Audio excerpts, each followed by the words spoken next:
One. Okay. All right, you're live. I'm okay.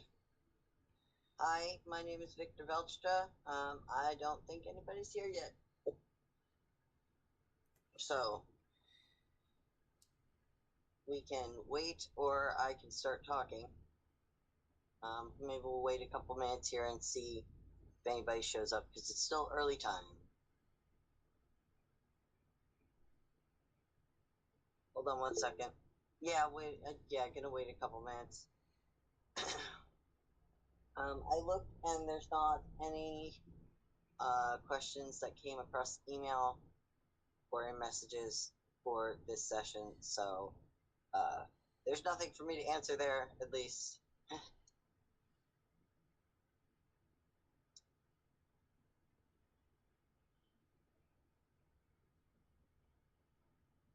Uh, okay, yeah, because the chat pops up for me, but it's not. It's just in a little like notification box. I think it's probably in Google Meet.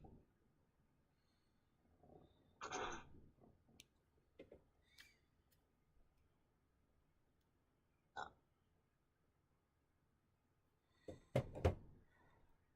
yeah, it's still coming up the same way, but I don't know how that's displaying on other things. So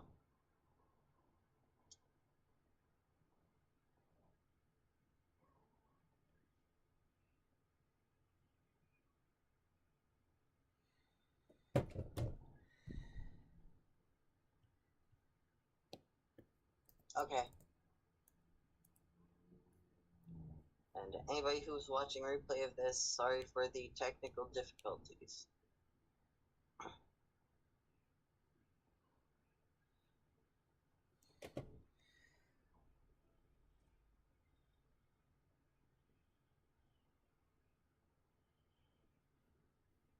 Okay. Alright, so now everything should be showing up looking right.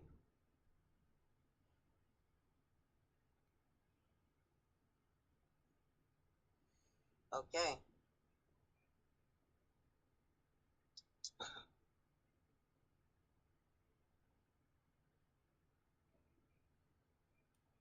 Alright, so it's been a couple minutes and I guess I'm just gonna start going.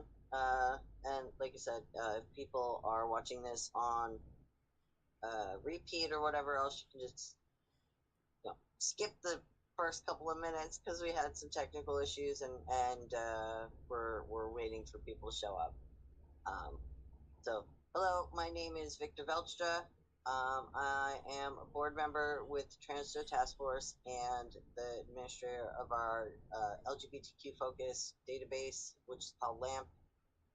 Um, and I am here today to answer questions and go over the basics of what to do when one of your family members goes missing or a friend, because not a lot of people know what to do, and learning on the fly is stressful and upsetting in an already stressful and upsetting time. Um, so, if you have a family member who is missing either recently or has been missing for a long time, a lot of people will first call the police and tell them that they're missing, and they may or may not, depending on the circumstances, push after that to try and see if there's more things that they can do.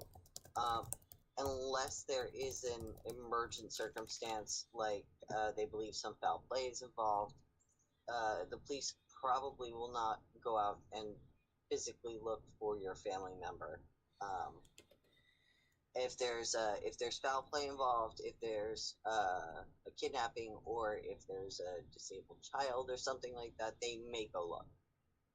But for everybody else, basically, you and whoever you put together as a search party are going to be the people who are looking for them. And that includes things like going online and working with community organizations, both digitally and in real life, to try and find your missing family.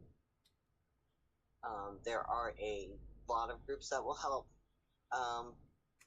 when it comes to both of those things, but most of them require you to have a police report. Organizations that deal with marginalized communities may or may not require the same thing. The Transgender Task Force, our database does not require you to have an official missing persons report, because we know that people from our population specifically struggle with having a report filed for various reasons. Sometimes they will, the missing person will be estranged from their family, and they won't let chosen family or friends report. Although I have seen I've also seen families not be able to report people missing. Um, so it really the issues that affect our specific cohort of people actually affect all cases and people from all cohorts and all groups of people who go missing. So after your family member's been missing for a little while and you have a report, if you have a report, the next thing that you would want to do is start getting information out on social media. There's a bunch of really good groups out there who can help make flyers. And then also you want to get your family member put in the National Missing and Unidentified Persons database, which is at NamUs.gov. And when you are reporting to them, you want to make sure that you have the best possible information. So you need a very recent photograph, or as recent as you can get it, that hopefully shows the full face, like a front view like this, right? As best as possible, because that is going to be what people are looking for. That's also the best one to use on a poster, is a forward-facing, clear picture, if you can get one, because sometimes that's pictures are not available. You also will want to know what's their eye color, what's their hair color, about how much do they weigh, how tall are they, do they have any scars, do they have any piercings, do they have any tattoos, do they have any former injuries. And the last ones may seem weird, but that's if the worst happens. Those kinds of identifiers will help find your family members sooner and get them back to you if the worst happens. For a missing persons flyer, actually the only information that you need is person's name, a picture of them, and approximately where they went missing, the area they went missing in, and when. Anything more than that is really superfluous on a missing persons flyer. If you have that information, it's okay, but it's superfluous, because actually all you're asking people to do is, if you see this person, then contact authorities and let them know where they are. Most people who are sharing missing persons flyers are not doing other web sleuthing with it, or doing like detective type work like a detective would do, trying to put information together, about an unidentified person or something like that. So really, most normal people don't need a huge amount of information on missing persons flyer. They just need to know who to look for and what they look like and who to call if they see them. But we're still going? Okay. Have we got anybody else here, or am I just talking for 20 minutes?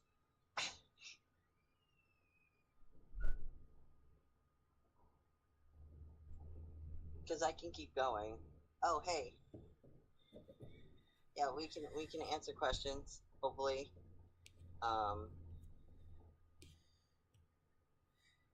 I can talk about some of the reasons why people might not report their family member missing, even though they are missing. or might not be able to officially have a report filed, which can make you struggle, because if you don't have that baseline, if you don't have that baseline of being able to point to a missing persons flyer, you can't access any of those other resources. So if you don't have a missing persons report, you can't put your loved one in the state database where you live or into the national database. None of the missing persons groups none of the big ones will really share it. And that's to protect the people who are being shared in the flyers from possible malicious actors. There have been a couple cases in the past where stalkers or abusive family members have tried to use a couple of those groups to stalk their family member who just left and did not want to be in contact with them. Okay, so the question is, we did get a question, let me look. Hold on, where is message? It went away, and now, no.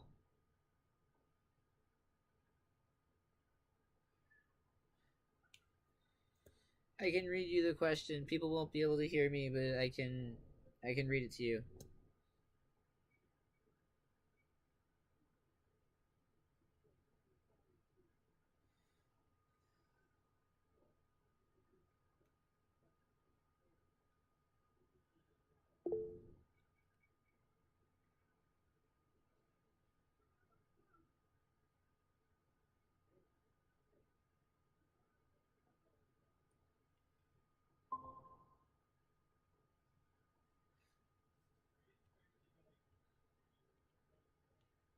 I'm on the struggle bus today. Um, also, I don't know why I'm in here twice now.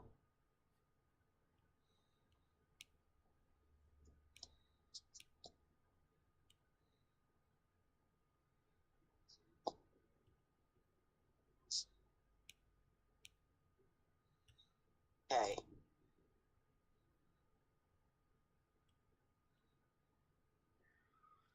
Okay. Sorry about that. I tried to look at the question again because it went by too fast, and my entire thing crashed. Okay, thank you.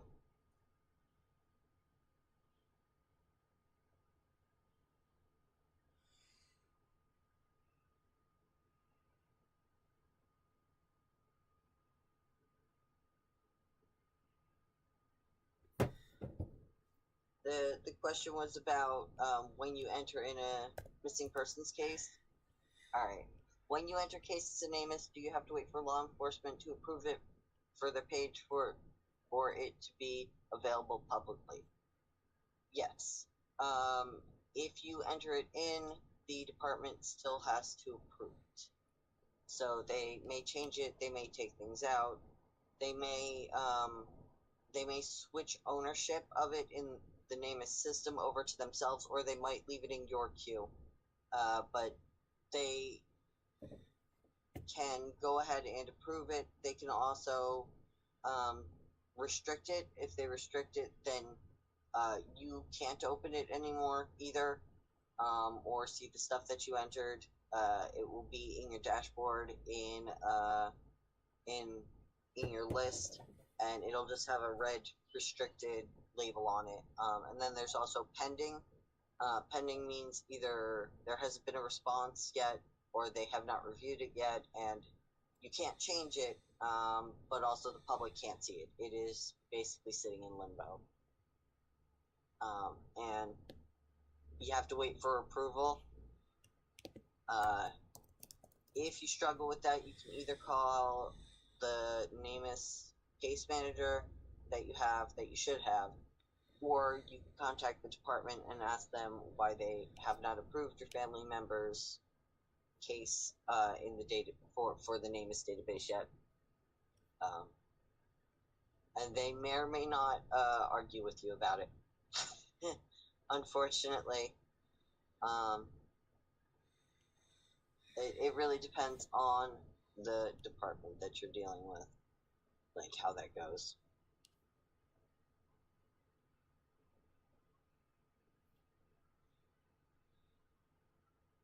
Um, okay, so some of the other things, if you have a long-term family member that you really want to do, is you want to make sure that there's a family reference sample in with NamUs. NamUs will do that for free through your local police department. You'll just go and do a cheek swab, um, and that needs to be done by a parent, a full sibling, or a child of the missing person only. Um, any relationship further away than that is not going to be particularly helpful for that system. Um, if you want your family member to be searched for in oh, I'm sorry.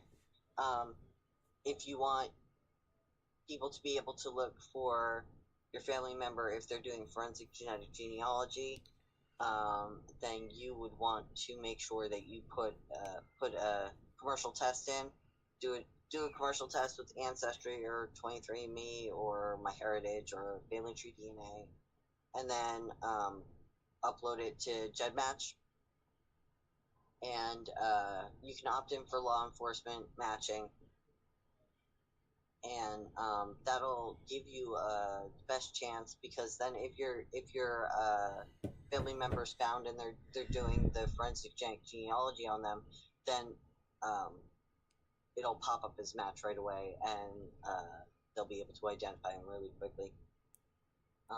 We have a couple of people where I have managership of a couple of DNA kits where their child went missing, and the parents have since passed away. But we will, if they find them, and I honestly, I hope that we don't. I hope that they're out there and alive and living their best life and just not in contact. But if they are found, we know that they can be identified very quickly because we have a close family member who has DNA uploaded into the systems.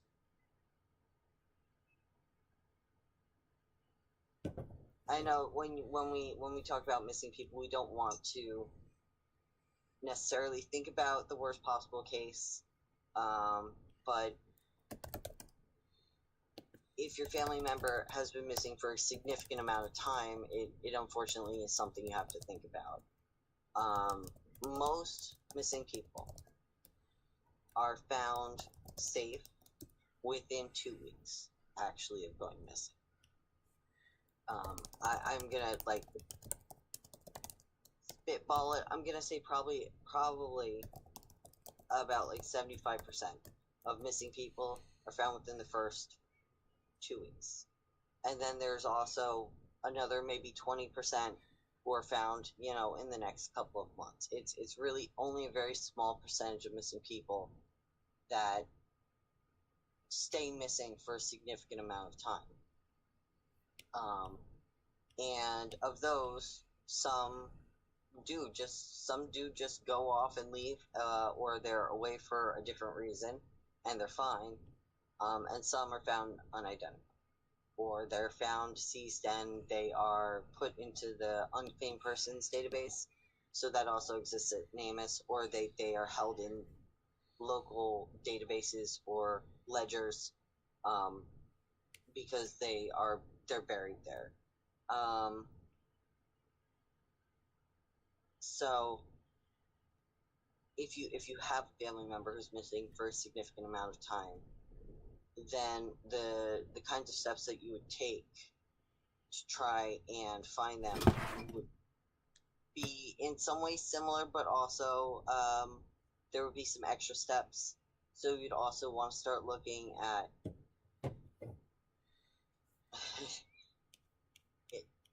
thank you. They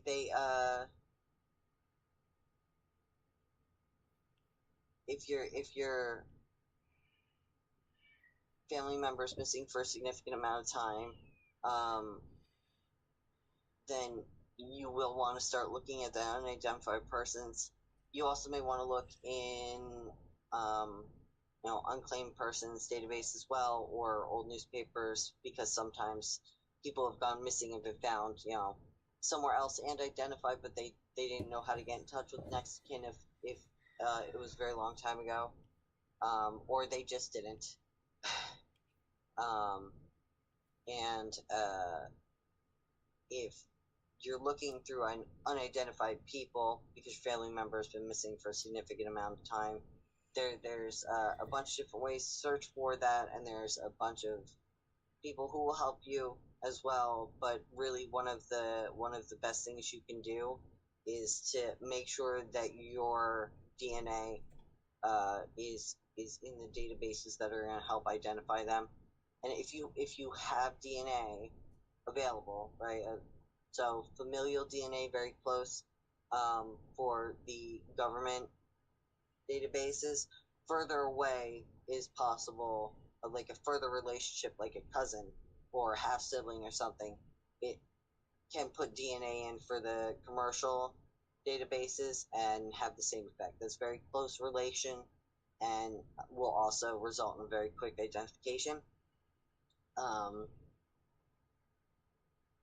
but having that as an identifier is going to probably be one of the most effective ways of getting your long-term missing family member back.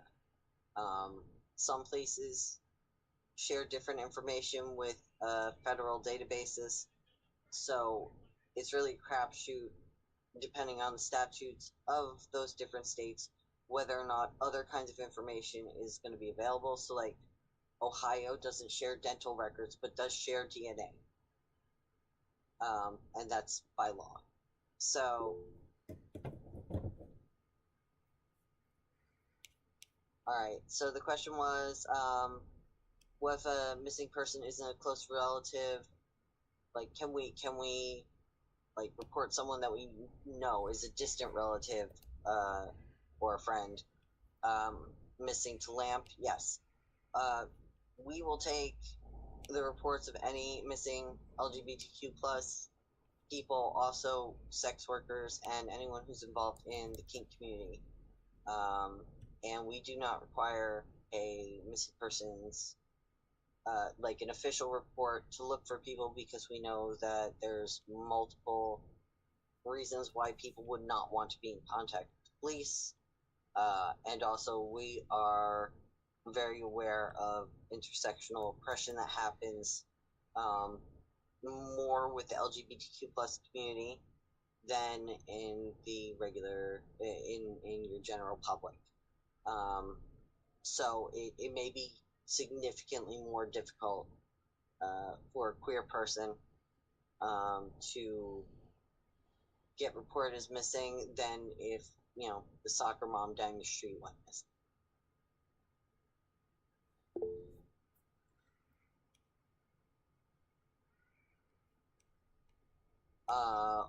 Oh, what if you see someone who's been reported missing posting on social media? What do you do there?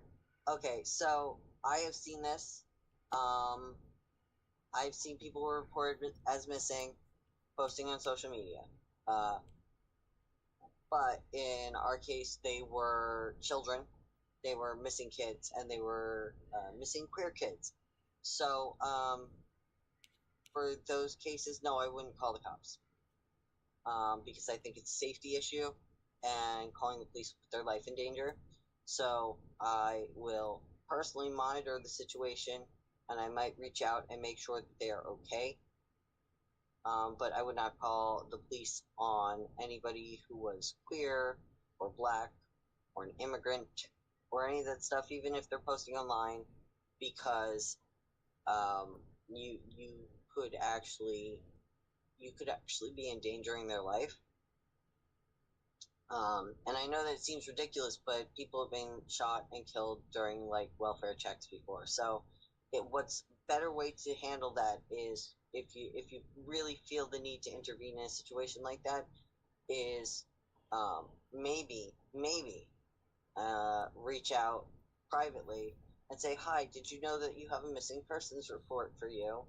And send them a link to it. Be like, "Here, look, here's your missing persons report.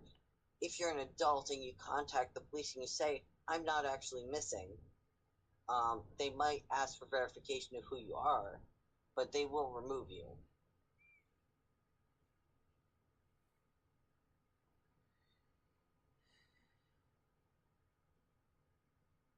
Okay, are bounty hunters employed? So family members can do basically what they want. If they want to hire private investigators or bounty hunters, they can try and do that. Police do not hire or bring in bounty hunters to look for missing people. They might do it if it's fugitive, but that would be because they're a fugitive, not, you know, because that's the work that a bounty hunter does anyway. Um, but they wouldn't do it because it's a missing person. No, I've never seen that. I've seen families hire people to go around and look. But no, bounty hunters looking for missing people is not really a thing.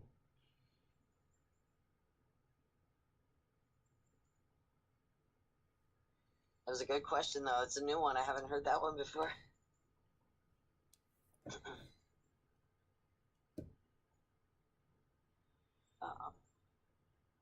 You're welcome.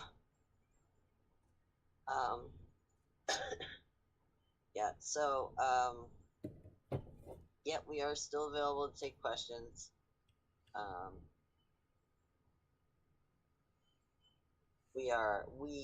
I answer questions all the time from people in groups or who message me on social media or whatever else. Honestly, getting your information across different social media platforms is really helpful. Okay. Approximately how many cases are in LAMP? Someone just asked me.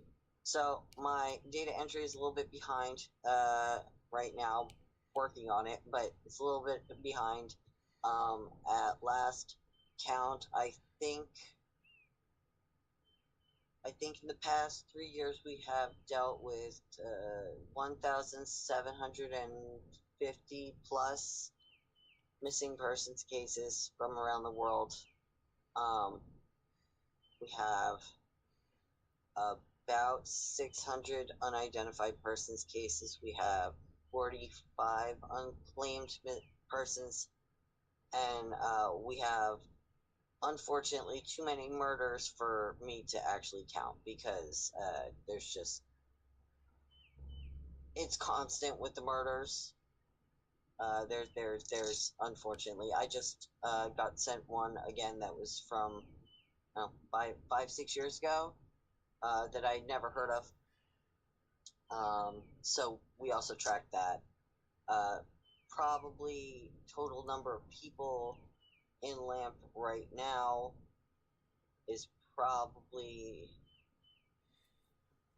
gonna say like 4,000, 3,000, 4,000 people, somewhere in there. Like I said, I have to catch up on some data entry. But on a happy note, a lot of the people that do get put in are found safe and pretty quickly. So that's my favorite when I get a message from, like, somebody's mom who had contacted me and was like, oh, my son's missing or whatever, and then they call me and they're like, or they write me on Facebook or whatever, and they're like, oh, he came home. Like, I contacted you and he came home the next day. That's so weird. That's fine. I love that. Am I looking for volunteers to assist in the data entry? Always. If you find cases of missing people who are sex workers or LGBTQ plus or are unidentified that you think might be queer, anywhere in the world, you can go ahead and we have a form on our website that you can enter that information into.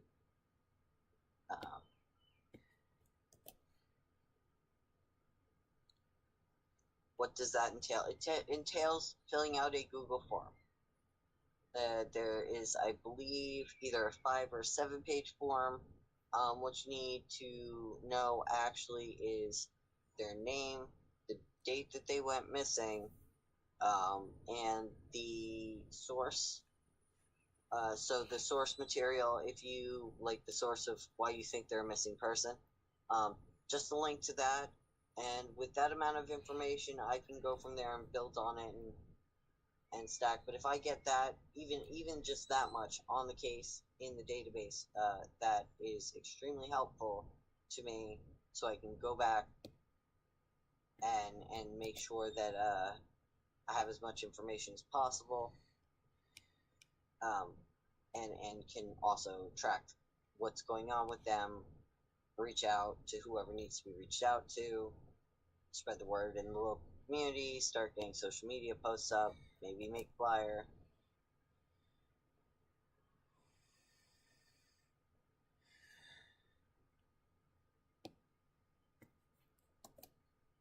First and second hand accounts through the internet valid?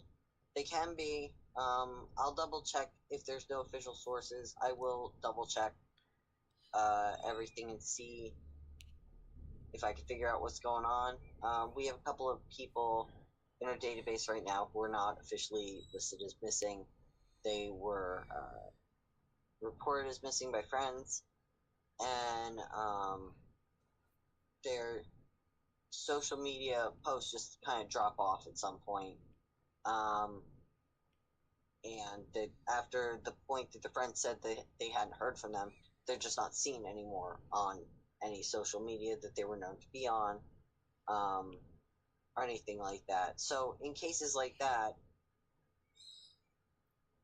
sometimes people do drop off, but I mean, at least we want to like have that information so we can try and verify that and just make sure they're okay, because people are not usually actually pushing to look for their friends or things like that because they're being malicious. They're doing it because actually they're very concerned about the situation, and if something has happened, because they hadn't heard from their friend in a while.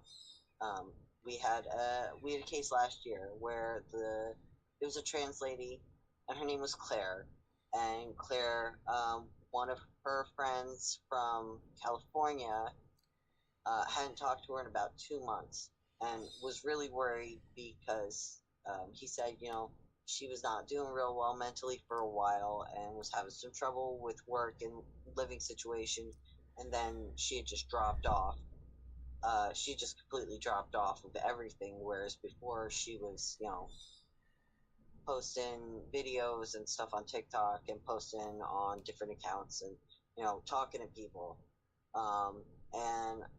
So we put a flyer out across a couple of different things, and I want to say like a month after we started pushing looking for her, she came back online. She was like, "That's so sweet. I'm not missing. I just need a mental health break, but it's really nice to know that if I did go missing, like a whole bunch of people are all of a sudden looking for me." So, um, most people aren't doing it maliciously. They're not doing it to track people or anything else. They're doing it because they're concerned, and try and do our best to discern between different situations, because there can be red flags, and if there's red flags, I will proceed with caution. I'll put it that way. I will take it slowly and I'll proceed with caution, but are any of the US based cases in, what did that say, in LAMP? Are any of the US based cases what? Stuff pops up really fast. It can be that fast.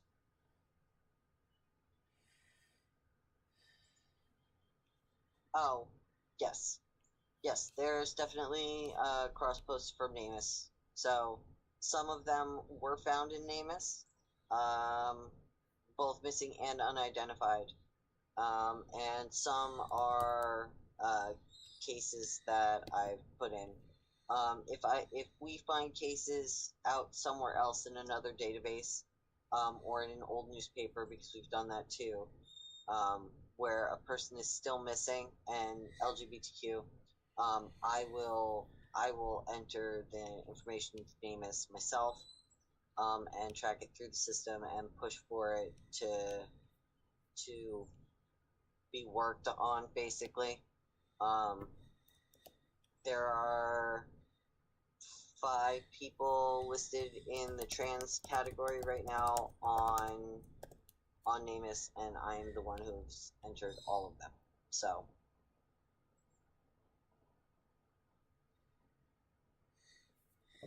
but there's a lot of cross pollination in databases too. So, um, there's discrepancies, in official databases between, the lower levels, like the towns and the states and the counties and everything, and then the ones that are in the federal databases. There's discrepancies. So if you look at, for instance, National Center for Missing and Exploited Children in South Dakota has got 2 people, 2 children listed in the NCMEC database. 2. In the state database, there's, like, last time I checked, which was a month ago or so, probably 183 kids missing, and NamUs does not have 183 kids in it.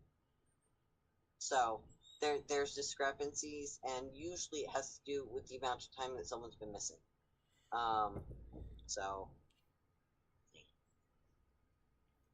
anybody who wants to ask questions, go ahead. And if you don't have any questions, then I'm gonna get a drink of water real quick, because I've been talking for a very long time.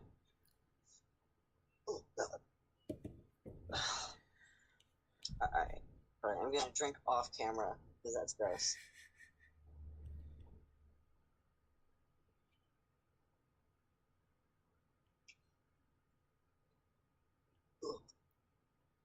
Yeah.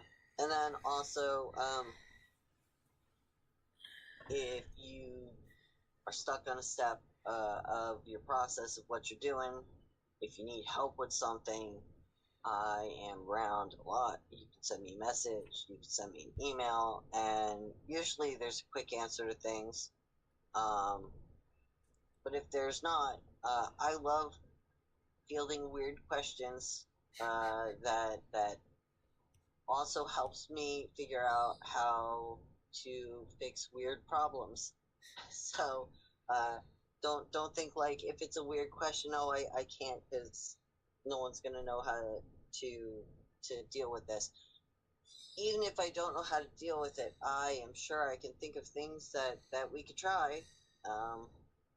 Our friend Laura, who is the host of the Fall Line, has messaged me weird questions in the middle of the evening, which for her is actually night,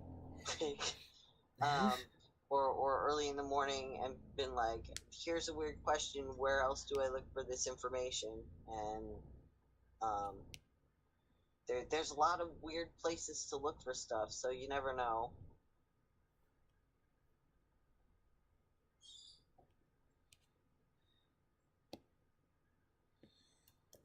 I don't know if anybody else is asking questions. How's LAMP primarily funded? We apply for grants. So, we are entirely volunteer. LAMP is dealt with entirely by volunteers and myself, and we apply for some grants, and then also sometimes people do fundraisers, or we do fundraisers, and that is where all of that comes to, or comes from. Yes. Except, okay, so the The email should be lamp, that's LAMMP, at FranstoTaskForce.org. So you have to actually write the whole thing out and not do TDTF. I don't know who has the TDTF domain. Actually, I had not thought about that until now. But it's possible that if you send it to the wrong thing, that you'll send it to someone who's not expecting that. Okay. Yeah, you can also do lamp.tdtf at gmail.com.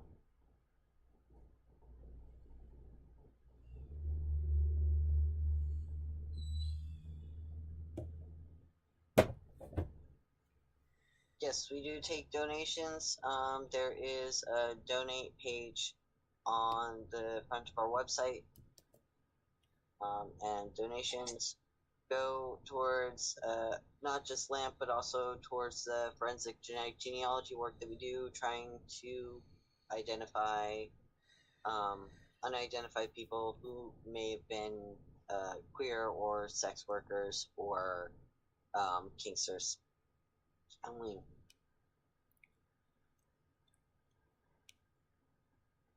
Okay, so that's a question about fundraisers. Um, Usually they're online. We live in different parts of the country. Um, for instance, I'm in New Jersey. Um, we also have attended prides and things like that. Um, but most of our fundraisers and things like that have been online, yeah. Um, Attending events can be difficult. For various reasons, but a lot of it is logistics.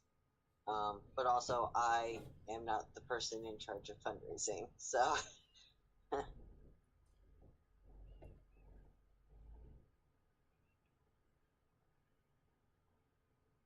there any other questions?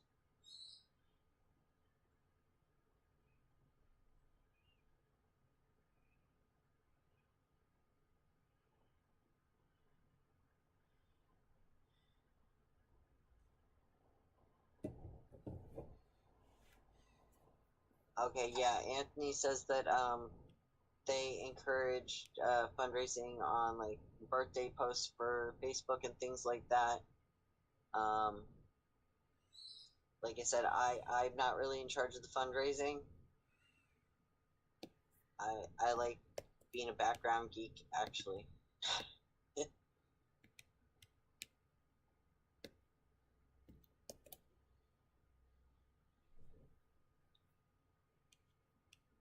Do you have any forensics training?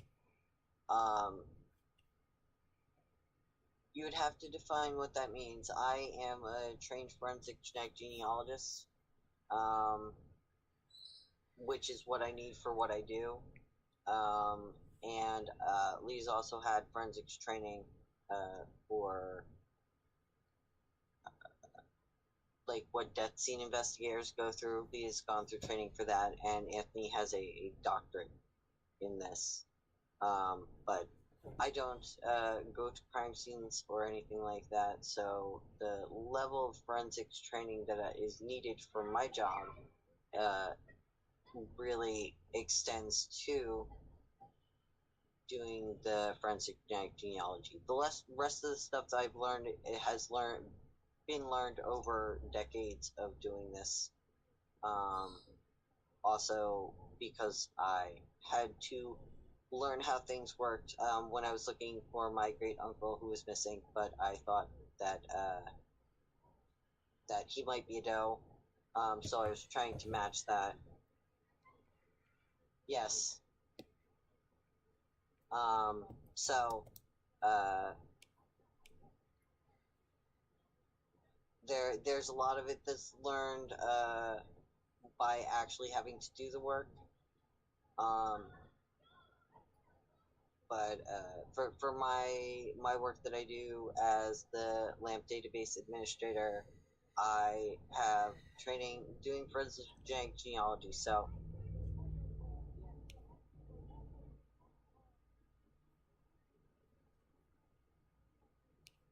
Like, am I hacking into people's pages or websites or anything? I don't understand what the question is. So, we might file FOIA requests or things like that for additional information on cases, if we feel like there's things missing from what's, publicly available. But yeah, so we search public records. We do search social media and social media accounts, but I'm not actually trying to dissect people's lives when they go missing.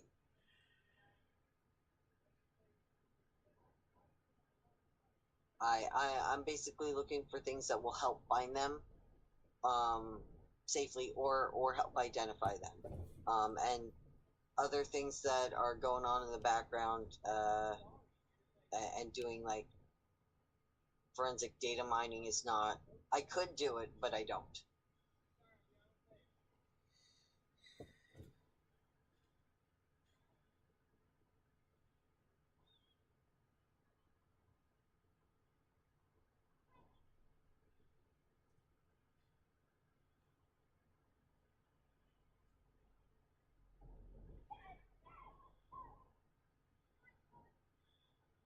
So I don't know. Okay. Anthony says we're going to stop the Q&A at 7 o'clock, which is in about 12 minutes. So if there's any other questions,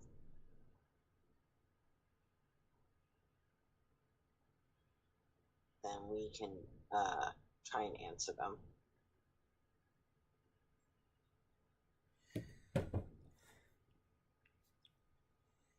Oh, yeah, no, I could keep going. Just point me in the direction of the subject, and I will go off on a tangent for 12 minutes if no one asks a question.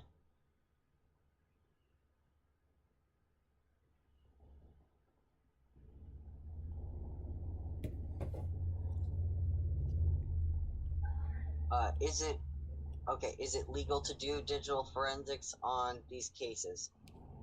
So missing persons cases, to my understanding,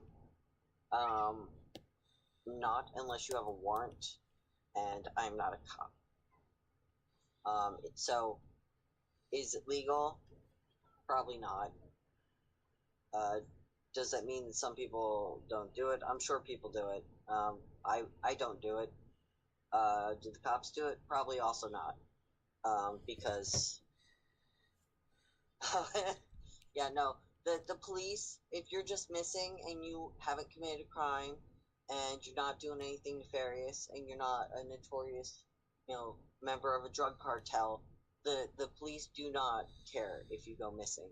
If you're just missing, adults are allowed to go missing. They get reported missing every day and then just show up the next day and everything's fine. About 650,000 people go missing in the U.S. every single year, and 99% of them are found within a year and safe. That last 1% represents about 1,000 or 1,500 people that aren't found at the end of a calendar year of being missing. So most people show up and are either found deceased or are safe. Most are safe, and so the police really, unless you're a child or a kidnapped person, or an upper middle class damsel in distress, no offense, also white and straight and a citizen. You have to be all of those things. So if you're one of those, then they'll send the police out to look for you. But aside from that, they don't care if you go missing, because there's not enough resources. Missing persons units in the police departments, both locally and statewide, one of the first things that get defunded when there are budget cuts. Some entire states have lost their missing persons units for years because of budget cuts, actually. So the police are not going to spend money to pay someone who does digital forensics, which requires degrees and lots of training and is expensive, to go and find some random person that has gone missing, unless you are a drug trafficker or a sex trafficker or have kiddie porn or child sexual exploitation material. Then they might actually go through your stuff, but that's because you're doing other things that they want to get you for that are bad. It's not because they care that you're missing.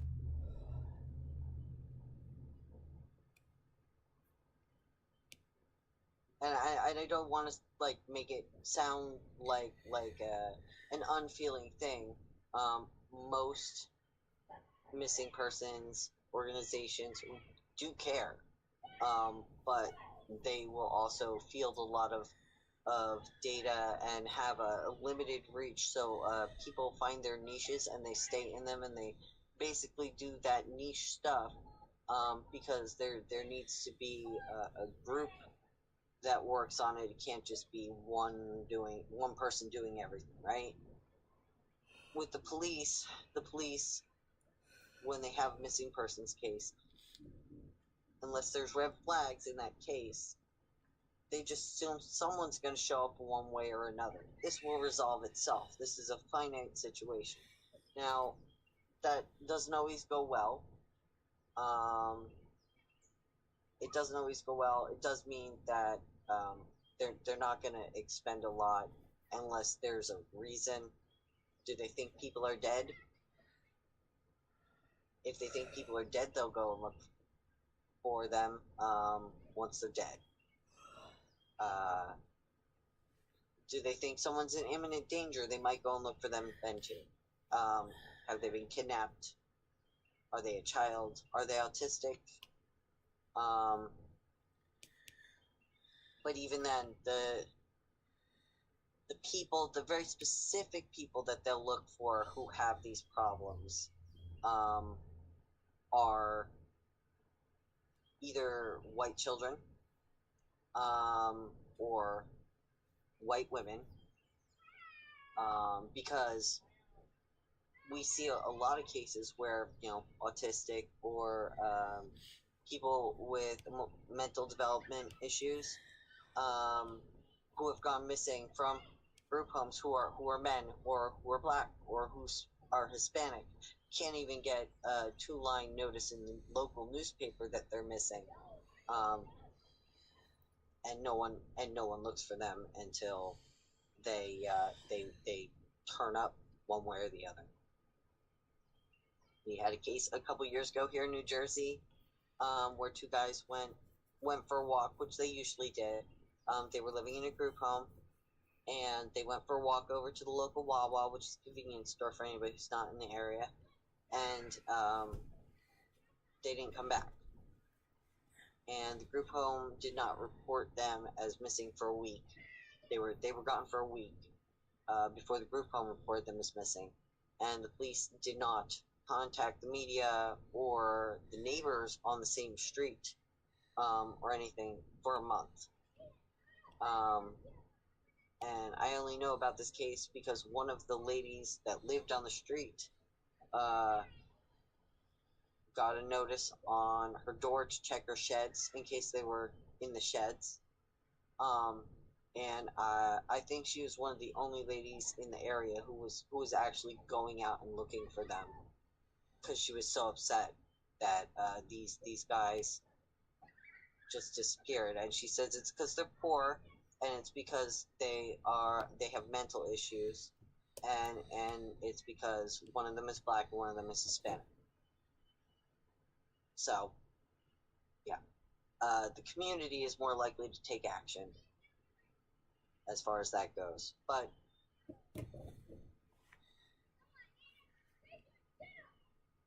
yeah, so different cases will get prioritized differently, and I know I kind of like am ragging on, upper middle class white women getting most of the attention. It's true though.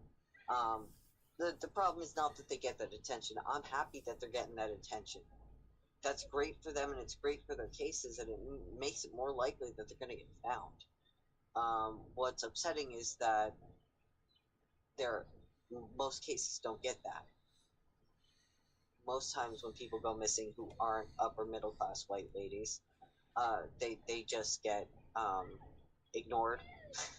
They don't get looked for at all.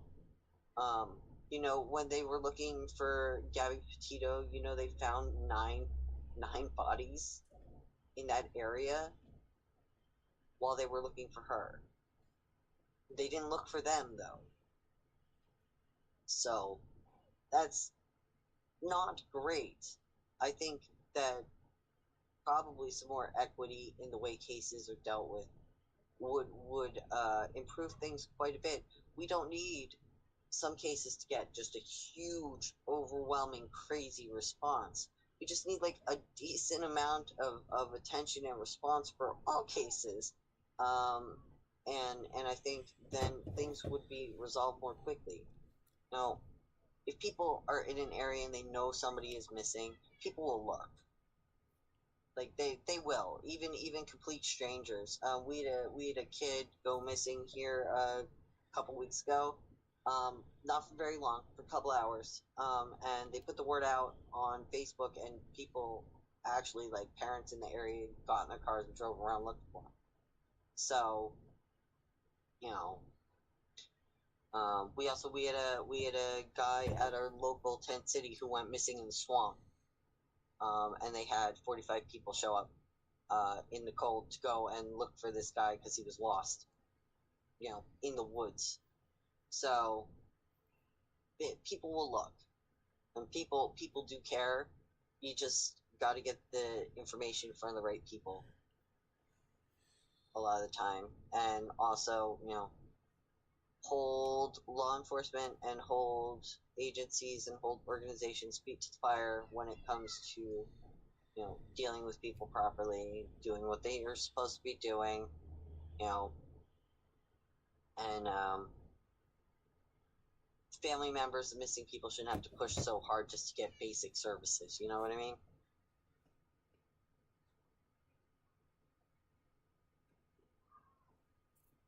I don't know. What am I missing? I think that's gonna be it.